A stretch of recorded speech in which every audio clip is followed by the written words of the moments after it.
Welcome on in, ladies and gentlemen. The trio is fully back. My goodness, is it great to be back? But wish it would have been a fun series to actually have the full trio back to discuss. But nonetheless, we are here to discuss the D-backs getting swept by the Cincinnati Reds as all of their momentum from the Atlanta Braves series, where they scratch and clawed, got that insane comeback on Game 3 to get back to 500. Seems like it's immediately done. The June D-backs, the Twinkbacks, their power has now been vanquished, and they no longer are undefeated in the month of June. But before the series started, actually before we even get into that, it's been a minute, so I'm gonna be rusty with the intro. Welcome on in, everybody. Appreciate you guys tuning on in here for kind of a late notification for us going live. If this is your first time here at D-Backs Dispatch, like, comment, subscribe, join the Discord. It is pinned to our Twitter. Also, again, go follow us on Twitter, Instagram, TikTok, all those places over there. And then make sure you guys check out all the content over on azsnakepit.com. We got article recaps written, whatnot up on there. And there's also a ton of other great writers putting out game day threads, recap articles. I know our man Jeff does a lot of recap articles over there. Nugget does a lot of like prospect articles and whatnot. So a lot of great content over on the pit. So make sure you guys check that out as well. But before the series even started, like I said, they were, riding high, 4-game win streak, going into Cincinnati, looking to get back over 500. But maybe some of the wind was taken out of the sails going in, because not too surprising, but we did get confirmation on Friday that Corbin Burnes is indeed done for the season. He is going to be getting Tommy John. So not only is he done for the remainder of the 2025 season, he is going to be out for a majority of the 2026 season as well. So, like I said, probably not too much of a surprise for all of us, especially being, not professional lip readers, but we can kind of tell what he was saying on the mound when he got removed from the national start. What are your guys' initial reactions to, everything going on with Burnes, especially the fact that it looked like we finally had a free agent starting pitcher that was doing good, but now another multi-million-dollar arm, he's joining Jordan Montgomery in the Tommy John pool. What are your initial thoughts and reactions to the confirmation that we got on Friday? I guess my initial thoughts, and maybe it's a really reactionary one, but I can back it up a little bit. But it is like Jeff is saying, fire Kaplan. Like the whole thing that we talked about in the offseason, everything that we heard from him was that he is this whole strength and conditioning guy and biometrics. Like everything is about pitcher health, and that's the supposed reason why they got rid of Brent Strom. And he at this point, I think he was just clearly a fall guy for this team because Kaplan just not doing what he's supposed to be doing. His whole thing, everything that they wanted from him was to be a guy who's going to come in here and keep these guys healthy. But you can say freak injuries if you want, but the fact that it's happened to two guys, both Montgomery and Corbin Burnes, it's not like they're throwing 98, 99 or something like that. Like they, for the most part of their careers, haven't been these crazy flamethrowers or something where you expect them to have to get Tommy John, but that's two guys. Erod with the shoulder thing. Even some of the, Gallon so far has been relatively healthy, but he's been terrible. Merrill Kelly and Brandon Pfaadt, for the most part, have been the only two decent guys, but Brandon Pfaadt, I think, is kind of regressing fast and terribly right now. Like we had mentioned, his expected stats were a little bit of an issue and something to look out for, but I didn't think it was going to be this quick and this fast and this bad. But, I guess this is something where, you look at the coaching staff and you're like, okay, like what's going on here? Like there's something clearly wrong with the fact that they come in here and they just get injured. Like there has to be something here. There's some mentality, some mindset of the training staff that they're just not catching these things in time or letting them, be healthy. Like you look at the Dodgers, the main thing with them, why they have so many injuries is because everybody they draft, they either have Tommy John while they get drafted or some shoulder surgery while they're being drafted. And then also from what you hear from a lot of people who were on the Dodgers is also the fact that they prioritize speed and their movement, or I guess spin rate. So that means they're gripping the ball harder and throwing it a lot harder. So that's why you end up getting guys getting injured. So in those first few months, you're like, damn, like how the hell did they, repair this guy's career? Like, they had to come to the Dodgers and suddenly they're 1 ERA guys. And that's the reason why. It's just because they're throwing so much harder and trying to do like better spin rates. But eventually that causes their elbows and their shoulders to go out as well. Yeah, I think part of it could be, I know, Scott Mack in the comments here saying, "Can our pitching be more cursed and devastated?" And like I said earlier, it seemed like the D-backs, like the one that always comes to mind is Bronson Arroyo. Bronson Arroyo was a workhorse. He never had like any elbow issues, never missed like starts. He was always gonna eat innings and give you 150 to 200 plus innings a year. Second, he becomes a Diamondback, gets Tommy John. Jordan Montgomery, I know he had a tough year last year. Tommy John. Corbin Burns hasn't, other than I think the one start that he skipped this year. Saw something online where he hasn't missed a start since like 2020. Tommy John. Like I don't know if it is necessarily like it could definitely be a Kaplan issue. It could be just. I know it's not just necessarily a D-backs only issue. I know a lot of teams around baseball are kind of like dealing with this. Like there have been a lot of arm injuries as of late. I know they're talking about the broadcast on Friday night. By the way, God damn it, no more Apple games. Like I love Dontrell Willis, but that was a horrible. We have one on Friday. Well, if there's a rain delay, at least hopefully they'll fucking call it early on here. It's here, so we don't have to worry about a rain delay. Thank goodness. But I don't know exactly what the necessarily like the underlying like reason could be for some of these injury issues, whether it's just the D-backs or pitchers in general. I do think you make a good point of these guys are maybe more relying on just throwing too hard, too much, like maybe the way they're like gripping the ball going forward. The spin rate can definitely cause some more of these elbow issues. But either way, it's very unfortunate. I know my heart was like I said, not surprised, but I was a little bit disappointed at the confirmation. I was hoping it could have been an AJ Puck situation where he just needs to miss like maybe a month or two. But now he's going to be missing 14 months, which is quite unfortunate for Burns, who was looking really solid. He had like a 2.66 ERA, and over the last like month and a half, he was like really, really looking like the guy that deserved that $200 million contract that he got. But won't really be seeing him back on the mound until 2026. But Brandon, what are your initial thoughts and everything? Initial reactions? Like, how did you feel once you got confirmation on the Burns injury and where this kind of like leaves the team and the starting rotation going forward? This is very Arizona sports. If you've been a fan of Arizona sports for a while, things just don't go well for a good portion. Like they happen temporarily and then something comes up. Tinfoil hat theory time. This is a consequence for us winning the World Series in 2001 from the New York Yankees. Like, again, we sold our soul, just like the Pacers are going to go through like 20 years of devastation after the Halle band sold their soul. Like, that's really, I mean, I don't know if that's the case. It's just, it's just fun, pessimistic to think about. But yeah, this Burns thing, like, I didn't want to believe it. Like, Brett, he was like, maybe it's an AG Puck situation where he just needs to rest for 2 or 3 months. Nope. It is Tommy John. So I was like, damn it. We can't get two good things at once. He was looking like a Cy Young caliber pitcher. Like, he may not have had the wins, but I don't think wins anymore are going to be how we determine if a pitcher is good or not. Because most of the time, it's out of their control. Literally, take the Pirates start, and like that's a clear representation that wins are not a pitcher stat. Like, because he left with like a 4-run lead, and he ends up not winning the game. That's not him. Like, that's not on him. But I think this all pretty much guarantees that he's going to opt in after 20. I don't think he pitches next year. Because this is a 16th month. So what? Maybe he's back late August. It's like 14 September. to 16 months of recovery, depending on the pitcher or depending on the player. So, like, yeah, he'll be back August, September.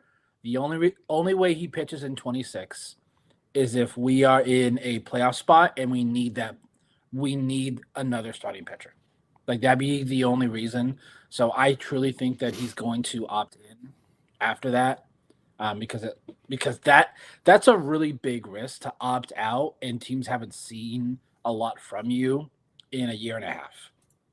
So it's like, it just sucks because I really enjoyed watching him pitch. Like, I think seen like 2 of his starts at Chase Field, and he was dominant at both. It just sucks because you just can't have any good things as an Arizona sports fan.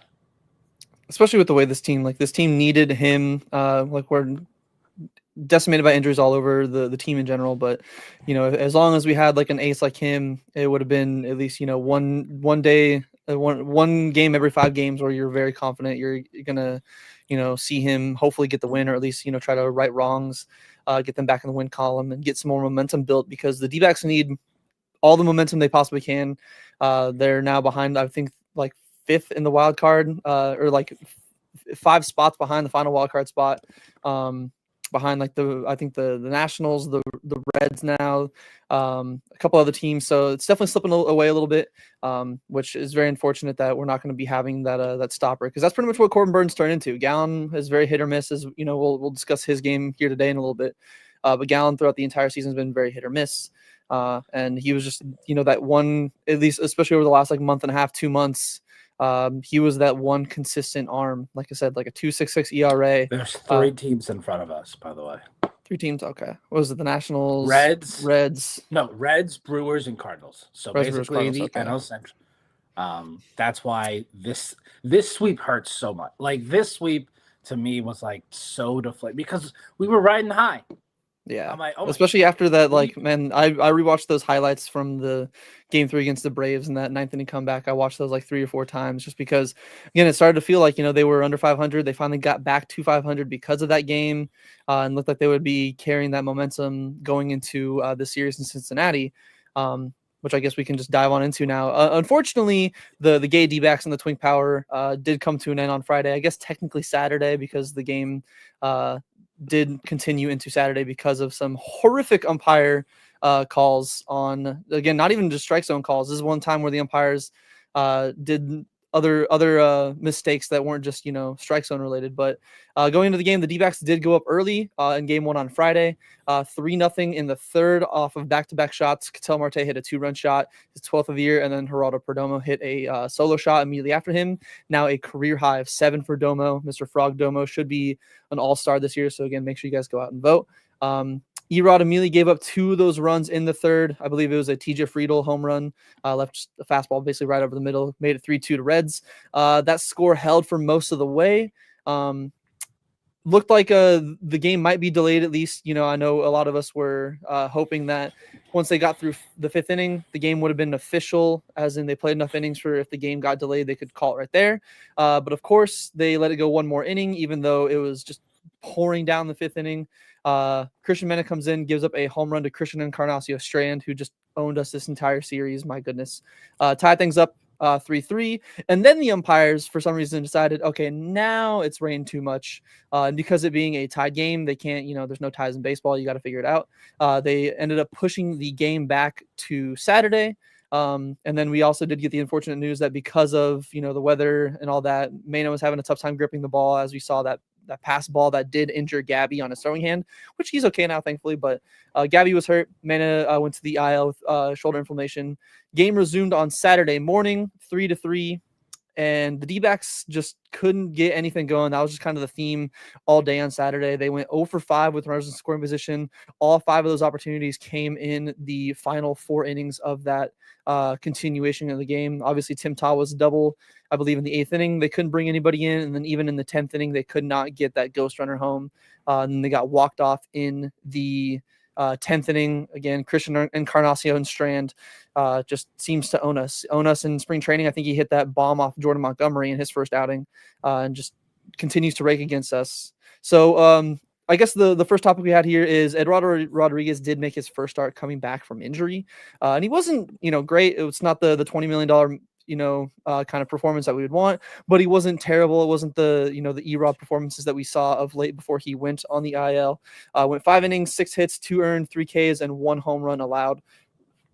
What did you feel like you liked from Erod? What didn't you like from Erod? Again, maybe because of the rain, he could have maybe gone a little bit further. We'll never know, obviously. But what are your thoughts and everything on his first start in a return from being injured? It was a decent start, I think. I mean, 5 innings. The main worry for me would be the hits. He gave up 6 hits, but he made pretty quick work. I mean, he only pitched about 72 pitches. So, again, without the rain, maybe they could have let him go further. But coming back from injury, that's probably the limit they would have had on him anyways. But if this is what he's giving this team, like 5 innings, 2 earned runs, I would take that every day, just because that's still giving this team a really good chance to win, and you're keeping the the score low enough to where you're not having to rely so much on the offense just trying to slug their way out of a jam or something like that, which is something that we've seen throughout the year, and especially with Erod starts, giving up 7 runs before the fourth or the fifth inning, and at that point, the offense kind of stagnates, and then even the other pitchers start to stagnate a little bit, or the batters from the other team start to stagnate a little bit as well. And in this case, I mean, like I said, 2 turn runs for 5 innings. I mean, that's decent enough. That's sort of what I'm expecting out of a guy like Ryan Nelson, if anybody, is going to be like that. But again, he puts this team in position to win like this every single time out. So if you need a stopgap and you need a guy who's going to be able to give you a chance to win every fifth day, if this is what Erod is for the remainder of the season, I would take it. I don't necessarily think he will be, though, just because the rest of his history here has shown the opposite. But if this is what he is, a 5 inning guy, 2 runs, like I said, I'll take it every day. I mean, obviously for the money you would want him to go 6-7 innings, but 5 innings, 2 earned runs, I think is good enough. And he gave his team a chance to win, and then they just unfortunately were not able to pull it off because I guess I want to blame the umpires, but also Major League Baseball in general, because I am 100% sure they probably tried to make the call, and then the what do you call it? The commissioner probably made the call. It was like, well, this is Apple TV. They paid a lot of good money for this game, so don't cancel it. So yeah, but that's something we can get into a little bit later. But again, I do think this is more or less where they're going to plan to take him out anyways. I don't think he was going to come out for the 6th, and even if he did, he's probably still limited. But I think for the first game back, after all the injuries, after everything else, it was a pretty good start. Yes, I do agree. It's 5 innings, 2 runs. Would have liked even maybe another inning, but I believe they did say that because of coming off injury, he was capped at a certain pitch. It's probably going to be kind of like the Ryan Nelson. 80. Yeah, like 80 pitches. So I'm not too surprised. Obviously, it just sucks that we can never have a shutdown inning. We get 3 runs, immediately give 2 of them back. But I do agree. 5 innings, 2 runs. You'll take that pretty much any day from most pitchers, especially when we're kind of just fighting to get anybody, any starter that can actually give us any kind of decent outing. And it was a decent outing. Again, I do agree with you on the rain thing, and that'll be our next topic that we can rant a little bit more on, because I believe we are not alone in the D-backs community in our frustrations for how that whole debacle was handled, especially seeing how quickly they got the tarp on today. My God, that was really made Friday look even worse. But Brandon, same question to you. What are some of your maybe thoughts? What did you like? What didn't you like in Erod's return from the injured list? So when I heard that he was coming back, I was like, my expectations are low, and literally this start is what I'm expecting. Keep us in the game through 5 innings. Just allow this team to have a shot. Like, don't do the 8 runs through 3 where we really don't have a shot the rest of the game. If you it's a quality start, but not a quality start. So whatever word you want to use for that, 5 innings, 2 earned, that's not bad. I did find it funny on the home run he gave up. The broadcast, there was a technical difficulty, during that at bat, and then Friedel hits. Odd timing, very weird. But he's gonna have to pitch better at this point. With the Burns injury, I know everyone doesn't want him in the start. He's gonna be in the starting rotation. This pretty much guarantees it. When we're thinking about in this team, in the team's organization, whether that's AAA, AA, Major League level, he is one of our 5 better starting pitchers. I know that salary shouldn't dictate it, but it does slightly. I think if he wasn't making as much, maybe they do what they did with Jordan Montgomery last year, and they, I don't know, try Diaz or Mena in the starting rotation. I don't think that's going to be the case. I think he's going to pitch, but as long as we get outings like this, 5 or 6 innings, maybe 3 or less runs, then at least it's not an automatic loss when he's out there on the mound, because that's one thing that I don't want. It's just one thing I don't want. You cannot afford if you see yourself as a playoff team, you cannot have a pitcher out there where it's a guaranteed loss every fifth day. You are just handcuffing yourself, and you are basically just giving up. So I need to see this consistently because he's done this a few times this year. He'll have one decent start, and then his next start will be what we saw against the Dodgers, where he gave up like 8 runs through not even 3 innings. So if he can do this again in his next start, I know for me that will make me feel better. Yeah, the hilarious that, when at the time it's like, man, 8 runs in 3 innings, what a god awful start from Rodriguez, where Brandon Pfaadt gives up 9 without even getting an out in that one game against the Nationals. My God, that was at least one of the games I'm glad I wasn't here for, because I would have been very sad to see our Pfaadt agenda hurt like that. But yeah, I agree with both you guys. It would be nice to see, or it was nice to see this. Just need to see him do this more, especially like Brandon said. In the absence of Burns, got to see a little bit more consistency from him. The pitching is going to need it because the bullpen has already been, taxed a lot. Like, we're already seeing guys come up and down. Montez de Oca finally got some action for once, which we'll get to in a second. And even the guy in Game 3 today made his major league debut, Kyle Backus. So the bullpen is getting some fresher arms in there, but we still don't want them to be taxed. So we're going to need to see these starting pitchers go a little bit deeper into games and just keep us in these games. Like we saw against the Braves, this offense does have the ability to put up a lot of runs and a big crooked number. It just sometimes it seems like they give up on it too early. Sometimes it seems like they don't. Like today against the Reds, it seemed like they just gave up after a certain time once the lead got away from them. But we'll get into that in a second. Speaking of being deflated, looks like the D-backs took that loss in Game 1 on Saturday. I guess Game 1 on Friday/Saturday. It's weird. And it kind of carried over into Game 2. The D-backs got absolutely clobbered by the Reds. Game 2, they lost 13-1. Kind of was put into a hole there in the first inning as the Reds put up 5 on Ryan Nelson before he could even get, I believe, an out. I'll double check, but they did put up 5 runs in the first inning. 3 of them were from Christian Encarnacio Strand, continuing his wrecking streak with us.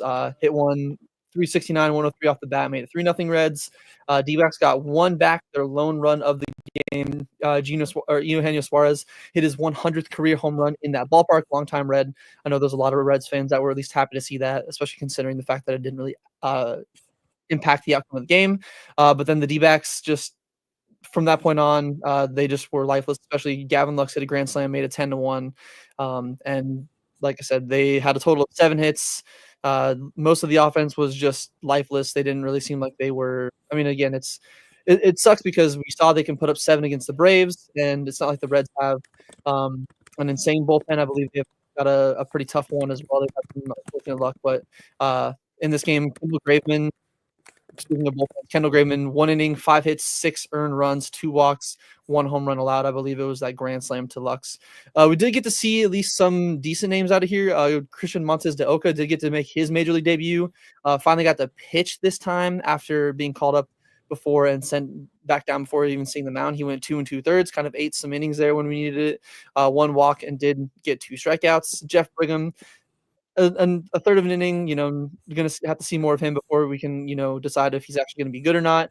And then, the best pitcher of the day, Jose Herrera, went 1 inning, gave up 2 hits, but did not allow a run, which is hilarious that he allowed less runs than Kendall Graveman. So like I said, the D-backs just got absolutely shelled in this game. Looked like they were out of it from the very beginning, and they just could not compete for pretty much most of the game and just got clobbered. So I guess the main topic here for this one, I know it was a little bit of a discussion in our Discord, especially on Twitter as well. Ryan Nelson did have a rough outing. He did not really do well at all. 3 innings, 4 hits, 7 earned runs, 4 walks, and 3 strikeouts. I feel like walks were a big thing for just this entire series. Like, Gallen struggled with walks today. Nelson struggled with walks. I believe even in that the continuation of that game, I believe there's 3 walks from Murillo that somehow the D-backs bullpen was able to escape. But just walks all over the place. But Nelson continued those struggles with 1 more walk than actual strikeouts. His season ERA is now up to 4.60. So my question to you fellas, everybody else in the chat as well, curious to hear you guys' thoughts. Oh yeah, I'm sorry. I guess we did skip the second topic. We're flying through here. We'll jump back into Ryan Nelson in a second, but because I did want to get to it because there was 2 different rain delays in this series. again, hey, first game back, going to be a little bit of rusty. I'm coming off the IL as well, I got to get back in the groove of things. But there was 2 different rain delays, like we said. One in the first game, the D-backs were, or like the game was called after the 6th inning, even though it was raining cats and dogs. It was a fucking pool. I believe Jody Jackson had a photo at the game where Gino Suarez was basically standing in a little puddle. At third base there, but they decided to keep it going for another inning. And the Reds tied it up, and of course we had to finish the game. But in game 3 today, the second there was even a little bit of a sprinkle on the field, it started to come down a little bit. That Reds grounds crew was out on the field ready to cover it up, not let the infield get even a little bit soaked whatsoever. So I'm not sure if it, I know Brandon mentioned earlier, maybe it was because of the Apple broadcast or whatnot, but what do you think, who do you think deserves more of the blame? Do you think it's the actual umpiring crew for letting the game go on, or do you think that their hands were tied and this decision was on MLB because this was an Apple broadcast game? I think this blame goes to the umpire crew, and I guess it would be, MLB in general, just because this, like we said, the 5th inning, it was already pretty wet. Like, it was a lot of rain, and if you look at the forecast, there was no point where you could look at it and like, oh well, it's a 30-minute burst, and then it's clear skies from then on. You can see it on the radar. It's like a whole bunch of rain was going to be coming down anyways, and at that point, the D-backs were up, and the fact that they let it keep going, it did feel a little bit like, I feel like they want a winner, whether it's the umpiring crew, which we were saying, they're doing the whole, maybe they're gambling like Pete Rose did in honor of his legacy or something like that, because the fact that they just kept it going until the Reds finally scored. But you As long as that's the image, legacy they're honoring. Oh, thank God. Hopefully. But yeah, like you're saying, like the puddles, there was puddles everywhere, all over the infield. Gino was standing in one. Like, it was a dangerous game to play. Like, I don't care, who's playing or what. Like, it's incredibly dangerous to let guys play, because we saw Christian Mena, he's having to grip the ball a lot harder in order for him to get any sort of grip on it, in order for him to get any sort of spin rate, anything. Like, he just could not handle the ball at all. And same with the Gabby. I will say, in Gabby's, not his defense, but in defense of, this happening, Gabby, when there's a runner on, he keeps his hand at his waist. He doesn't push it back like the way most catchers do. So it's going to happen to him eventually, and it has happened to him before. Like, how many times have we seen a player foul tip a ball and it hits Gabby in the hand? Like, it happens a lot because he puts his hand at his waist when there's a runner on. Like, he doesn't tuck it back like he should. I mean, that's what makes him so effective, is the fact that his hand is at his waist, and so he's able to get to the ball a lot quicker and throw guys out. But that's kind of the trade-off you have in this situation, where if there's anything that goes anywhere near that hand, then it's going to get hit, and you're going to have a situation like this. But yeah, this was just all around terrible, and it should have been called in the 5th. Like, they could just start the game over the next day. Like, I didn't see what was the big issue of having the game, start at 10, 11 a.m. the next morning. Like, it shouldn't be that big of an issue, but it was, I guess, to the suits upstairs, who probably wanted an actual winner because they paid a lot of money. But even then, I think as an umpire, you also got to see what's going on and just say, like, okay, like, screw it, I'm going to call it, because what are they going to do? Fire him? They don't fire guys for being terrible at their jobs anyway. So they can't fine him. They're not going to do anything. Like, the MLB Umpires Union is way too strong for any of these umpires to feel any sort of repercussion. So they were cowards, and they didn't call this game when they should have. And MLB sucks for doing this, because, everyone's talking about putting this game under protest and stuff. I mean, that's not going to do anything about it. I just do. I think Torrey should have blown up on some of them at some point because of this. And, we lost 2 players, and it clearly impacted the rest of the series and the way things played out, because at that point we had a lead, and then that lead vanished, and kind of just never got it back for the rest of the series. Yes, I do agree. I totally understand the protest the game. I don't think they were going to call the game after just 5, no matter what. Like, I think they would still, even if the D-backs were winning and they called it after 5, they still probably would have let the game continue on Saturday. just to, let them play it out. But either way, like, again, whether we win or lose, like, yes, it might sound like we're just salty because we lost, like they did it right if they tied it. I'm with Gabe. I'm more of just, again, if they're all about player safety and they're all about, making sure guys aren't going to hurt themselves, it's a very well-known thing that throwing a baseball, especially, that's why sticky stuff was a thing and why so many guys were getting hurt, is throwing a baseball can already be tough at times to control. Like we see wild pitches and whatnot. You throw them in the rain, it's going to be even worse. Like guys are going to, be wild all over the place. You guys, like, it can lead to injuries. Potentially that's what happened with Mena, where they have to, grip the ball a little bit harder. Maybe they have to throw it harder to try to counteract maybe whatever's happening. But again, it's just very unfortunate. And I do think that if the game wasn't an Apple broadcast game, I am very confident in saying that they would have delayed it in the fifth and let it go. But maybe they just wanted to see, like, oh no, it's fine. The rain will go away in a minute, when it was very, very talked about that there's going to be rain throughout the entire weekend. But yeah, and what if during this broadcast, Mena, who throws 97, 98, what if he completely missed, the ball slips out of his hand, hit somebody in the head, and then they had a concussion, or, God forbid, they kill them, which can happen. I mean, getting hit in the head at 98 miles an hour, it can be, life altering at that point. It gets hit in the face. Same, with like the Stanton thing. yeah, You can, really impact guys' careers, and having them play in that sort of rain, like they're playing in monsoons, like it wasn't just a sprinkle, like it was a monsoon that they're playing through, and literally every player on the field could have been injured at some point because of this.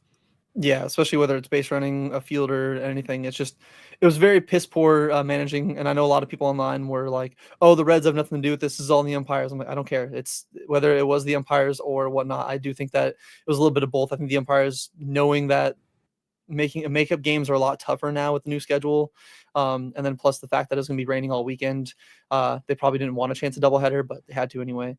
I think it's a little bit on both the umpiring crew just being, careless in their jobs, not protecting players. And then MLB, the suits above, maybe sending down the call of like, hey, let this game go on. We can't lose the Apple money. Even though, like I said before, god awful broadcast. I have not enjoyed one single Apple broadcast. I enjoy the guys that got on there. Dontre Willis is fun, but they just never talk about the fucking game, and that pisses me off so much. But that's a rant we'll have for another day. Brandon, same thing to you. What are your, how would you describe your thoughts and everything on how the entire rain delay situation was handled on Friday? Are you kind of in agreement with Gabe and I, or is there like, maybe a different thing that neither of us have mentioned that you kind of had on your mind? So I think the thing that frustrates this the most about me is what happened today. Just a slight little drizzle, and they stop it in the middle of an at bat. So when I was watching the game on Friday, I was like, maybe they want like that at bat to play out and then call it, or that inning. But the fact that today it barely started to rain, and they suspended the game for like 30 minutes. Like, to me, that was like, that just made Friday even worse. Like, I truly think what it was is before the game, it was either someone on the Reds, someone higher up, maybe something like their president of baseball operations was like, all right, so it looks like there's some rain in the forecast, and kind of instructed the umpires to try and have it go as long as possible. And we know umpires are terrible at just making decisions in general. I don't know how you let it go after several batters. Like, if you're in the middle of an at bat and it's that bad, okay, let it finish at least. No, they let it go for the rest of the inning, because they, like, you can call me just a bitter fan because my team lost, but like, you can't let that happen. The fact that, like, how did only Diamondback players get hurt in this? By the way, it just to me, and like a doubleheader is a lot more difficult on the road team than it is on the home team. Like, people say, oh, well, the Reds had to play a doubleheader too, and they didn't have an issue. They're at home. They get to sleep in their beds. These Diamondback players have to go back and sleep in a hotel bed. It's just not the same.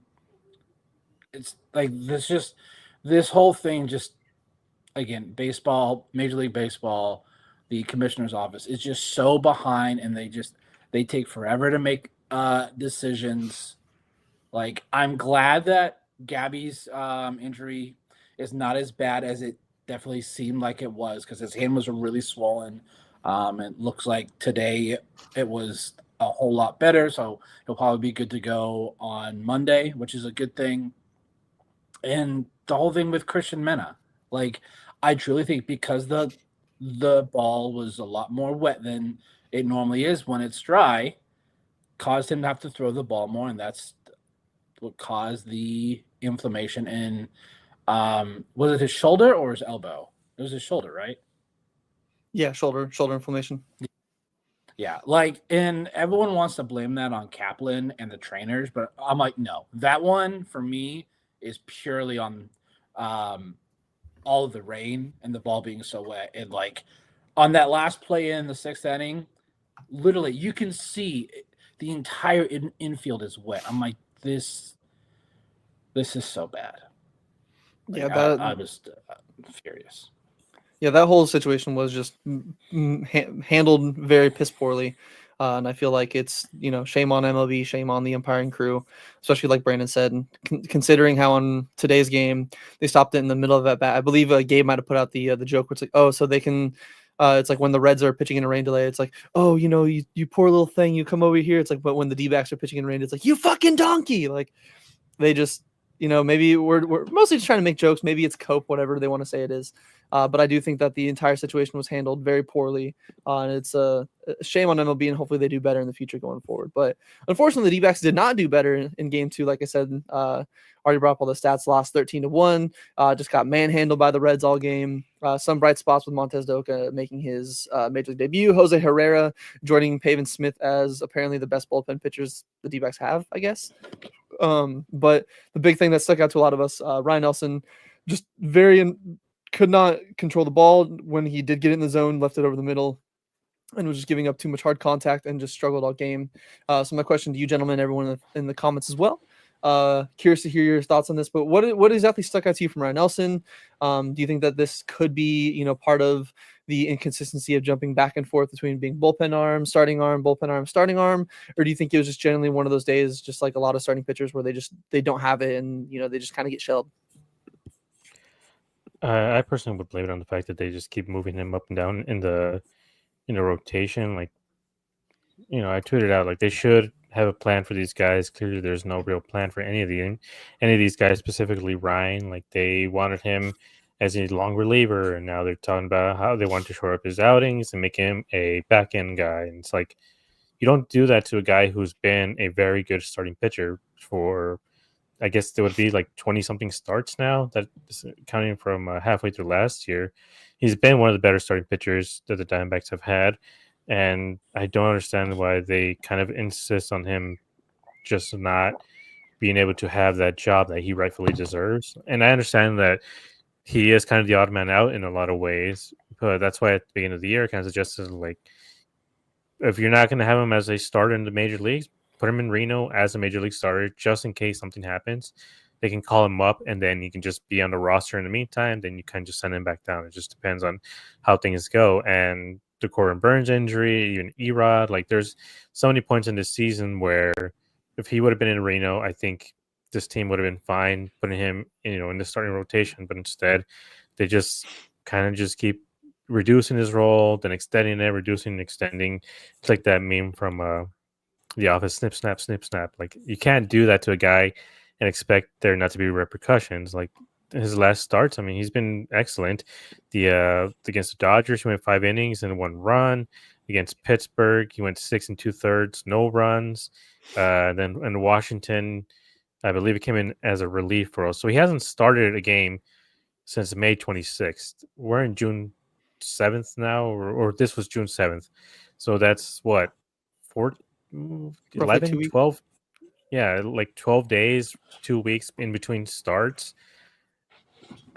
I don't understand how anybody could see, the fact that he started almost 2 weeks ago and say he's going to be good. Like he just wasn't going to be. Like it's just, I don't think this is who he's going to be the rest of the season. But I do think if they leave him in the rotation, he's just going to, find his way back and not have any issues. Like because most of the damage came at the beginning. Like he settled down a bit and was able to, for the most part, I mean, he didn't give this team a chance to win, but he did shut down the Reds for a couple more innings, and then who was a Graveman came in and just made this a whole lot worse than it had to be.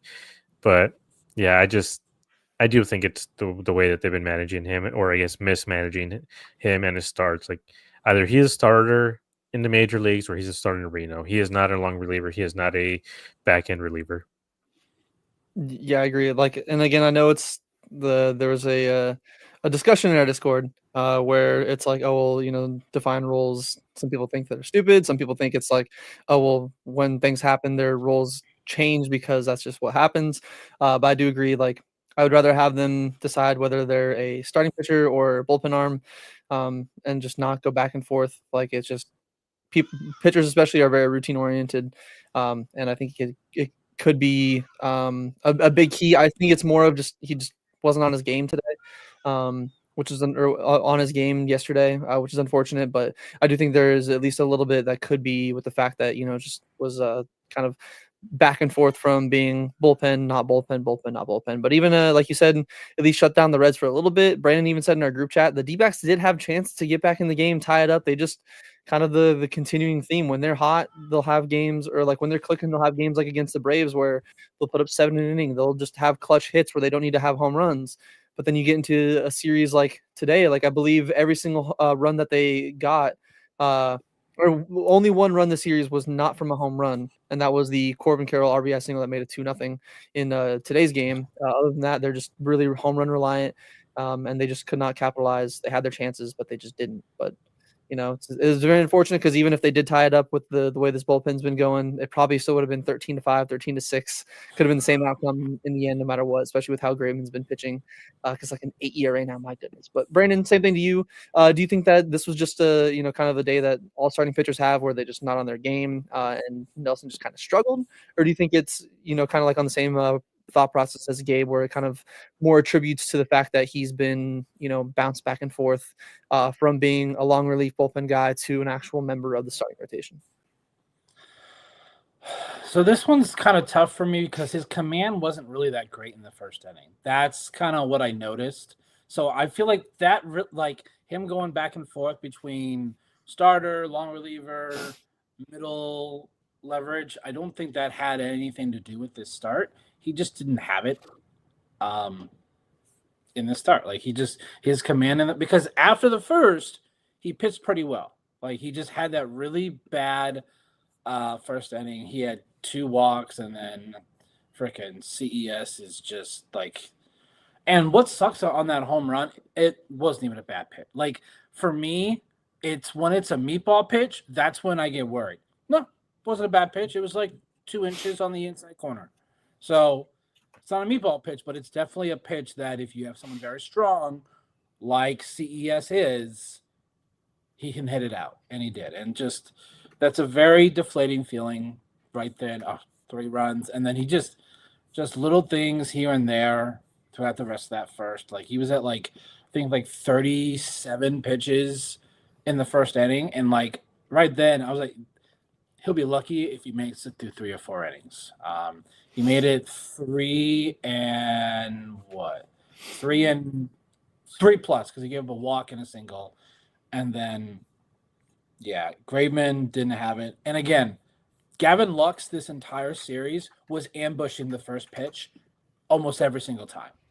That time it worked out for him. Again, a pitch that's not a meatball pitch, but it's definitely a pitch you can do something with. And when you're ambushing, you're going to be able to hit it out.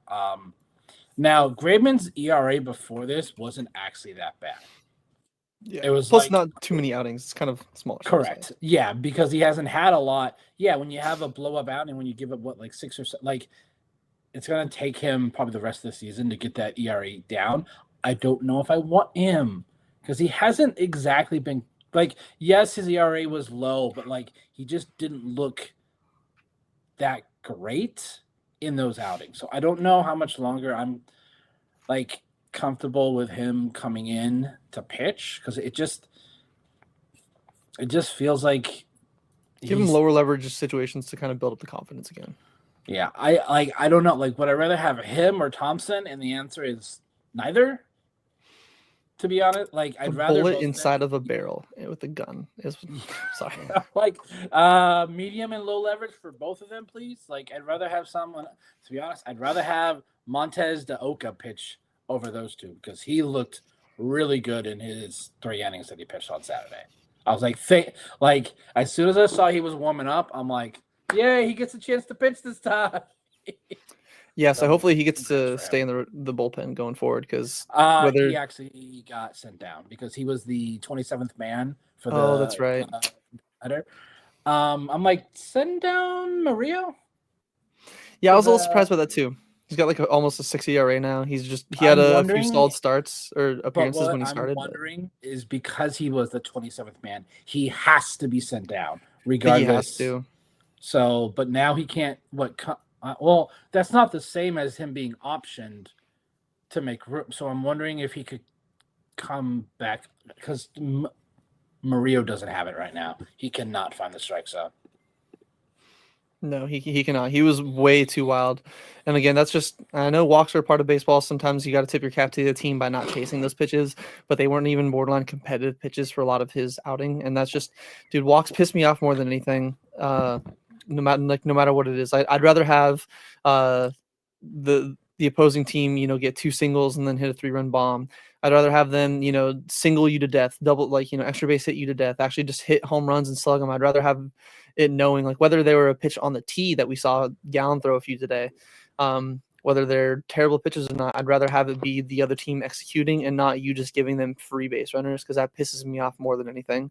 And it's been happening a lot this year with a lot of our pitchers. They're just whether it's bullpen arm or starting pitcher, they just kind of are way too wild. They're kind of picking at the edge of the plate too much. I'm not sure if that's maybe a plate caller or a game caller decision more on Herrera or Moreno, or more of a game plan that Kaplan kind of sets up for them to live on the edges. Because like sometimes if you don't have the control to live on the edges and you got to attack the zone, and if you can't attack the zone, then you have whether yips or whatnot, then you shouldn't be on a major league roster and giving up free bases. But hopefully I know a lot of us were hoping the D-backs would, I believe the saying that Tori loves to do is flush this one and move on to the next. They hopefully flushed it, and the game was looking solid in today's, game 3 finale where they tried to avoid the sweep. Was looking decent there to start off the D-backs again. Eugenio Suarez hit another home run, this time off of Brady Singer. To I believe right center field, his 18th of the year passing Carroll. Now he is leading the team. Made it 1-0, and then the D-backs got another run there in the third. Corbin Carroll an RBI single up the middle, made it 2-0. But then Gallon, I believe there was a tweet from Dalton Feely. He's already given up more home runs this year in about half the amount of starts. Last year he gave up 13 bombs. This year he has already given up 14 in 14 starts.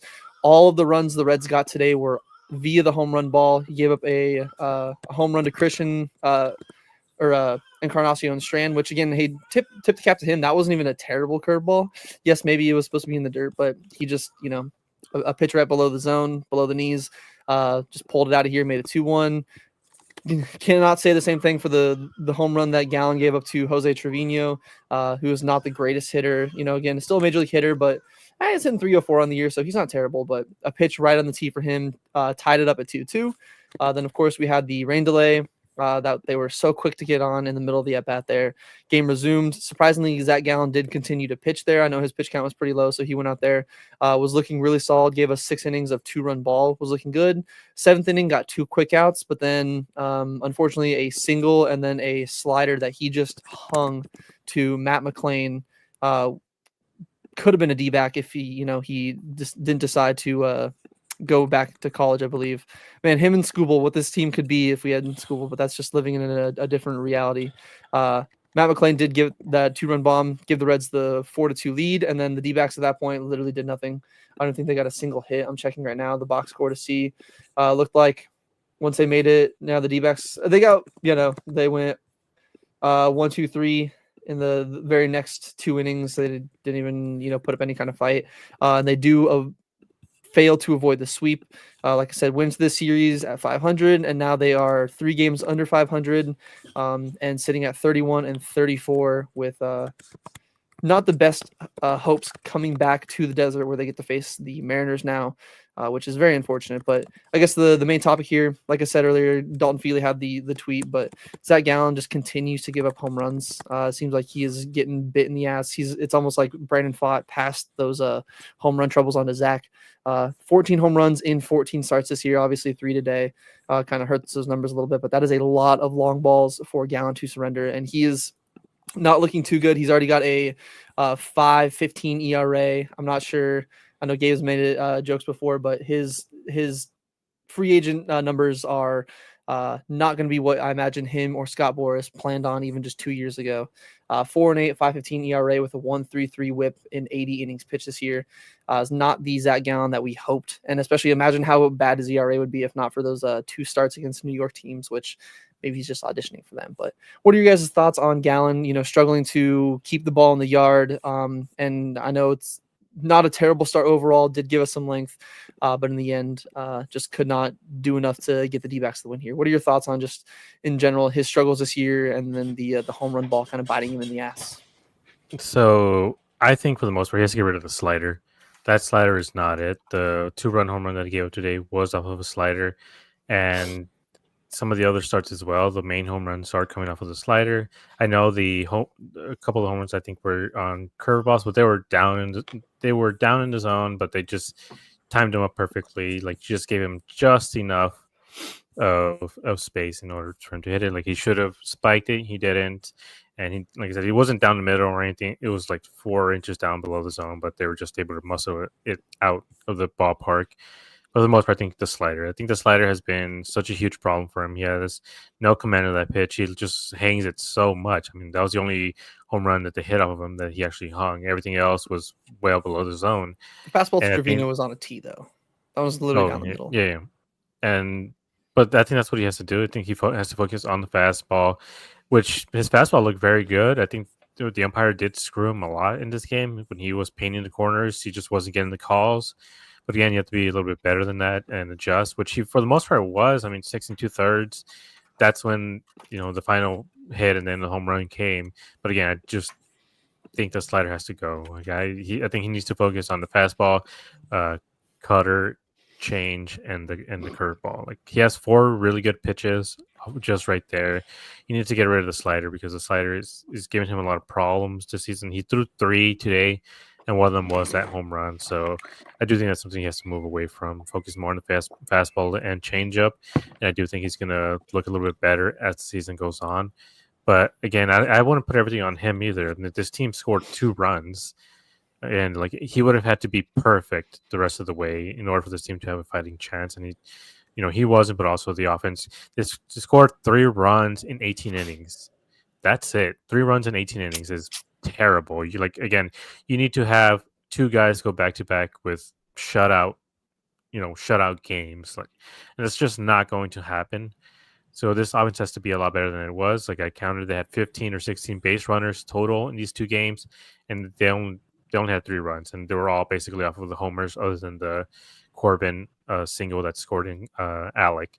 But that's it. Like this offense was absolutely dead on arrival here, and it's not enough. 3 runs in 2 games is not enough for anybody. Like maybe if you're the Mariners, maybe with that pitching staff, maybe 3 runs might be enough. But even then, like I don't think there's any team that's going to be able to escape this. And last week when we were reviewing the Brave series, there's some comments about how we weren't super pumped up or animated, as much as we should be with the sweep. But it's because they had the same issues there. They had terrible base running issues, which happened again in this game. The pitching suffered a bit, and the bullpen suffered a bit, and the offense, at least in the first couple of games, was a little bit home run reliant. And then and even when they scored those 7 runs, they had to hit a couple of home runs just to get back into that game as well. So all the issues that were in the Brave series that worked out in their favor at the end, they came back in this series, and it showed you the opposite end of all those errors.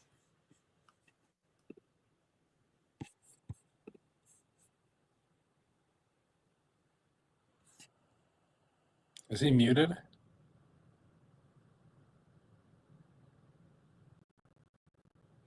Okay. Yeah. Well, that's no fun.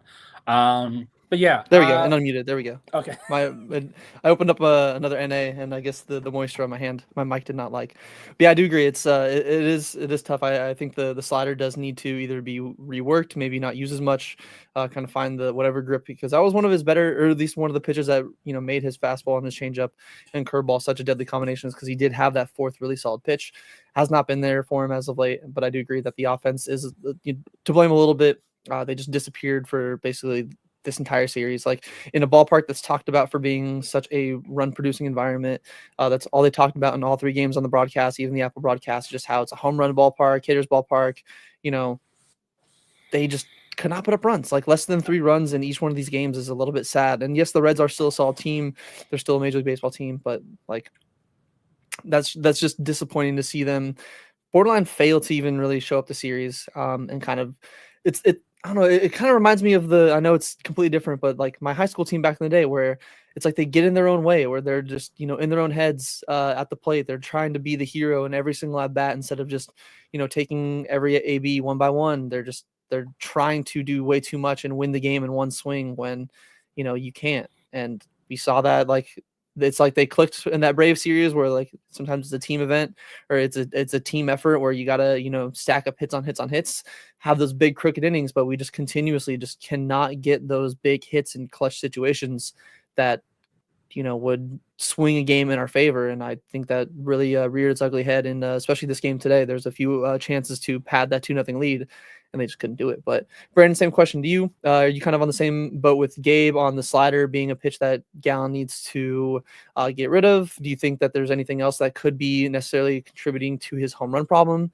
What are your thoughts on obviously his outing that was solid, but definitely ended with a little bit more of a sour taste in all of our mouths? So he threw 3 sliders in this game. Just don't even throw. Like, if you're going to throw him that little, there's a reason why you're not throwing it. You have no confidence in it. And, like, I don't know what it was with me. When I saw that they had a runner on and where his pitch count was like high 90s, I'm like, they're going to score right here. And literally just a couple pitches later, he hangs that slider to Matt McLean. I'm not as mad on the Encarnacion Strand home run because he's been doing it all series. He's very strong dude. Yeah, he's very strong. That pitch was like 3 inches at the bottom of the zone. Like, that's exactly what you want to throw that curveball for the strikeout. You want it. He got his barrel on it down there at the zone. I'm probably more mad at the one to Jose Trevino. Like, I know you said he's hitting pretty well. He's not an offensive catcher. He is a very defensive catcher first, and he hung a curveball. That one was just hung, and I'm like, what are we doing here? He's better than fucking Jose Herrera. 850 OPS and 125 ABs this year. Anybody's better than Jose, but we all know Jose is not an offensive catcher. Yeah, this is a career year for Trevino. He hasn't had an OPS higher than 714, and that was back in 2020 when he was a Ranger. That's what happens when you get out of Yankee Stadium. So maybe he was trying too hard because he saw how short the to hit a home run it was, so he was maybe swinging out of his shoes. I don't know. But Gallen, like, you take out those errors, like giving up 2 runs through almost 7 innings, like Gabe said, like that's what you want out of your ace. You want him to, like, that is a really, really good start. His fastball command has, like, the last 2 starts, he's been attacking the zone. He's not nibbling. That's where his struggles are, is when he tries to nibble.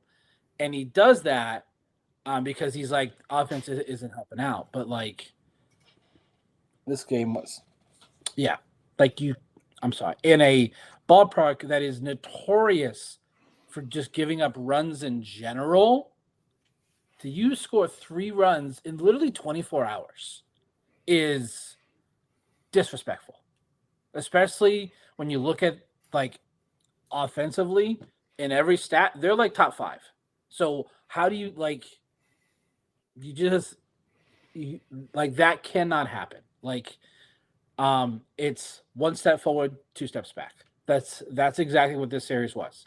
They had an insane 9th inning on Thursday. They were at 500, so I'm like, this is a winnable series. You should take 2 or 3. You'd be in a really good spot with a very tough homestand coming up. And nope, they just decided to lay an egg. Is the rain delay debacle from Friday? Could that have been a fact? Like, were they deflated from that? Possibly, but I don't know if that's an excuse. Also, being down 5 runs after one is kind of tough too. But we've seen this team come back from that plenty of times this year. So, yeah, I like everyone's gonna ask. They should just trade Gallon. They're not going to. The only way they trade Gallon is if by basically this time next month, so near the All-Star break, if he's doing this, like maybe they do because they're going to be at 500, 3 games under 500. That's difficult to make up in 2 months, especially with who's in front of you. Like you have 3 really good teams in front of you. So I don't know. I don't know what to think with this team right now. Like it's too hot and cold, and it's driving me freaking nuts. And that's the thing that's unfortunate too. Is like I know we talked about in the group chat. Like we'll save the topic or discussion of like whether they should be buyers or sellers, because I know before the Brave series it was like they might have to be sellers, but then they swept the Braves and they were looking good, and it's like no, they're going to be buyers, and now they get swept by the Reds. They could take 2 or 3 from Seattle, and we're back in this discussion of exactly. So that's why we'll probably save it until we get to maybe closer to July, because that'll be a make or break. Because again, even just on how far back they are. July 1st. 1 or 2 weeks of really good baseball will really change the thought process. They haven't done it this year, though. That's the problem. They have 1 series of good baseball followed by 2 series of bad baseballs, pretty much, which sucks because going, I believe, in the middle of May or like the end of April to start May, they had a good stretch of multiple series wins in a row. They were playing decent baseball while the bullpen was still struggling. They were still winning games. They're still holding on to take a few dubs here and there. But it seems like ever since that Dodger series, like they've been so deflated. It's like they are getting in their own way. Even like Charles Elliott saying in the chat, they're just too streaky. Like the entire team is too streaky. We're not seeing the D-backs ball, like especially like Gabe mentioned earlier. I think you mentioned too the base running mistakes. They're not playing. They're trying to make chaos ball, but they're picking the inopportune times to do it, and they're not the D-backs that we know they can be. But hopefully, a solid week or 2 really changes the narrative and kind of where everyone's thought process is, because the thought of trading away a lot of these guys, again, that's just sometimes baseball. Sometimes if you gotta set the team up better in the future, that's the better move. But after the hype and the expectations and the payroll and all that going into the season, I feel like that would be a disaster, and that was the furthest from what I want to see happen. But again, we'll discuss that a little bit more as we get closer to the trade deadline and past the All-Star game and all that. But like Brandon said, the D-backs do come back in to the Valley. They're going to take on I believe I guess not the Mariners. I don't think they're leading the West anymore. They were leading the AL West for a while there. I'm checking the standings right now. They are second in the AL West, 3 games behind the Astros. They are a game over 500. Still a solid team. We really got to make sure we do not let Cal Raleigh continue to turn into Barry Bonds, because my God, he has been crushing the baseball lately. Game 1 tomorrow night is going to be Merrill Kelly, the mainstay, going up against Emerson Hancock. Kelly's 6-2, 3.43 ERA. He's been really solid over his last 7 games. He has a 2.70 ERA over that span, so hopefully we can continue to get that Merrill Kelly. Emerson Hancock is 2-2 with a 5.19 ERA. Then we have Brandon Pfaadt, who's really struggled his last 2, I believe 13 earned runs over 3 2/3 innings pitched in his last 2 outings. Seeing his record go to 7-4 and a 5.51 ERA, going up against Brian Wu. He is another really solid pitcher for the Mariners. He is 5-3 with a 3.07 ERA. And then game 3 on Wednesday will be Erod, again 1-3, 6.70 ERA, versus Bryce Miller, who is 2-5 with a 5.73 ERA. So definitely some winnable games in here. Brian Wu, I believe, will be the tougher matchup, but we've seen guys with 5.6 ERAs come in and look like prime Mariano Rivera, prime Greg Maddux, and just dice us up. So hopefully we don't have to see that. But whether it's Kelly Fott, maybe it's just seeing the, how the team kind of handles Cal Raleigh and his insanely hot stretch. What are you guys kind of like looking forward to? What are you, maybe some predictions? What are you going to be keeping your eye on as the Seattle Mariners come into town here for a 3-game set? So I truly don't know how to feel about this matchup with the Mariners. It feels like it's going to be one of those super low scoring games in general, kind of like this one. Yeah, they obviously had like the big game where they scored 13, but for the most part, it was pretty low scoring here in Cincinnati. But I think with the Mariners, they have great pitching, but their offense is really bad. Like they are, at the bottom half of every offensive counting stat there is. I mean, they're only a game over 500. The D-backs are truly not that far behind in terms of the standings and anything else. Like as of right now, they're kind of the same team in a lot of ways, just some differences in where the wins are coming from. But I truly don't know. I think this is going to be a lot of 2-3, 3-2 games that the Diamondbacks are either going to, flip the script on them, or they're going to just get dominated, and then we're going to be talking about, maybe maybe this team should turn into sellers because they'd be like 6 or 5 games under 500. But I'm hoping that they can at least take 2 or 3 from the Mariners just so they can feel a little bit better. That still would put them at 2 games under 500 even still. Like, I know we talked about how it's important to win series, but I think we're beyond that point, at least for right now, where winning a series is enough. Like, it's truly not enough at this point. They need to start sweeping and need to sweep a couple teams in a row, or at least sweep 2 out of 3 and then, win the series. Like, this team needs to get on a run. They just haven't. And Seattle could be a good team to do that against. I think most of the offense is going to come from Cal Raleigh the same way it has the entire season. I think the rest of the Mariners combined are batting like 220, and Cal Raleigh by himself is batting like 260. Like, comparatively, this team is not very good offensively. But again, the D-backs are just streaky offensively. They have a lot of guys who can put up a lot of runs, but if they don't all do it at the same time, then this is when you see them score, 2 runs in 15 innings or whatever it was these last couple of games. Like, it's a lot of zeros on the board, and that's what you don't want to see. You want to see them score early and score often. And as of right now, I do think it's kind of a coin toss between these two teams about who takes the series and each game. Yeah, I do fully agree with you on the aspect of they need to start, sweeping some teams. And I feel like these next 18 games, pretty much to end out the month of June here, are going to be tough because they got 3 against the Mariners, a really tough series coming up this weekend. Padres are coming to town. The first time we're facing the Padres this year, and then the Blue Jays. So these next 9 games are teams above 500. So if they could at least, maybe go 5-4, stay afloat, I think that'll be a big momentum, because immediately after that, there's 3 against the Rockies in Coors Field. It's always a hellfest, so we never, don't want to immediately assume sweep, but there's a good chance they could try to sweep the Rockies. Then they go to Chicago to face on the White Sox, and they're back in town for 3 against the Marlins. So 3 teams over 500, or 9 games against teams over 500, and then 9 games against teams under 500. So as long as they can try to stay afloat, and not just continue this downward trajectory of, getting buried further and further in the standings in both the West and the wild card, there is at least a little bit of light at the end of the tunnel for the rest of this month. And I think that that'll be when we kind of know exactly where this team's at. If they can take care of business against the Rockies, White Sox, and Marlins, then I think that we'll definitely still be either buyers or maybe just not full sellers.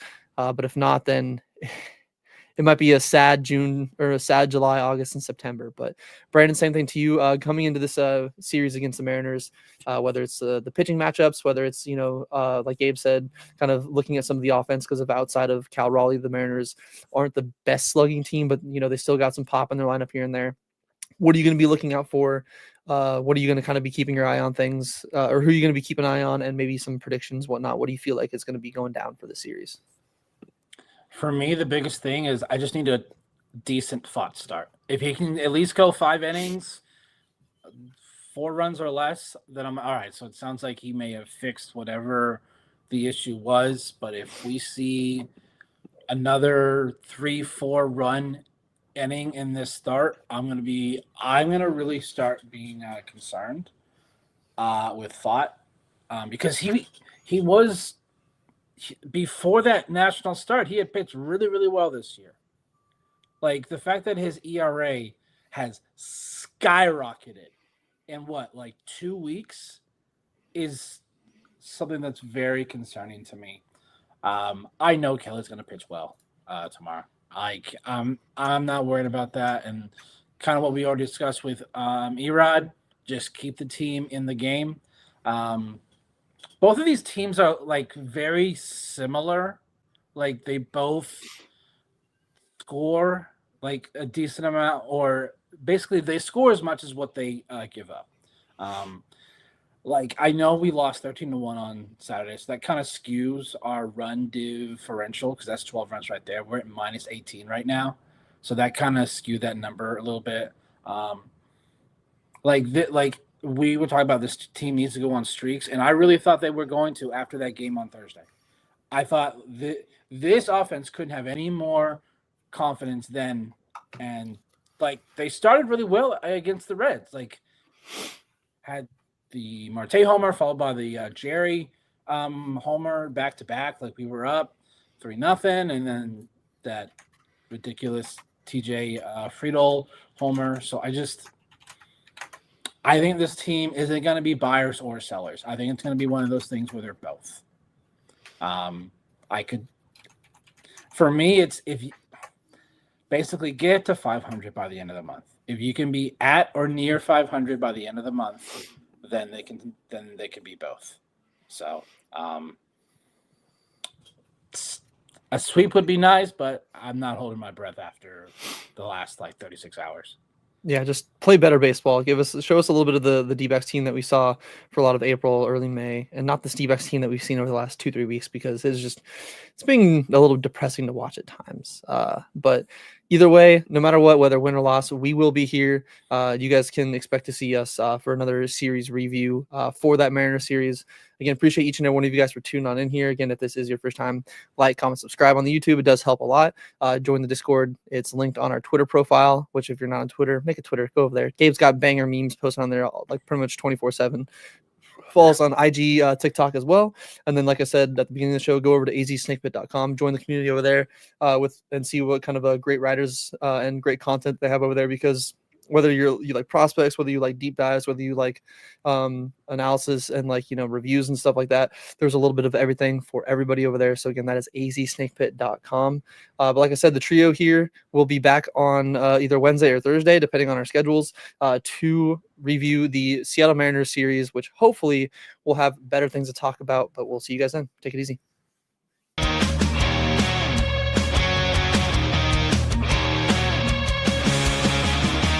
Under the lights, the game goes down.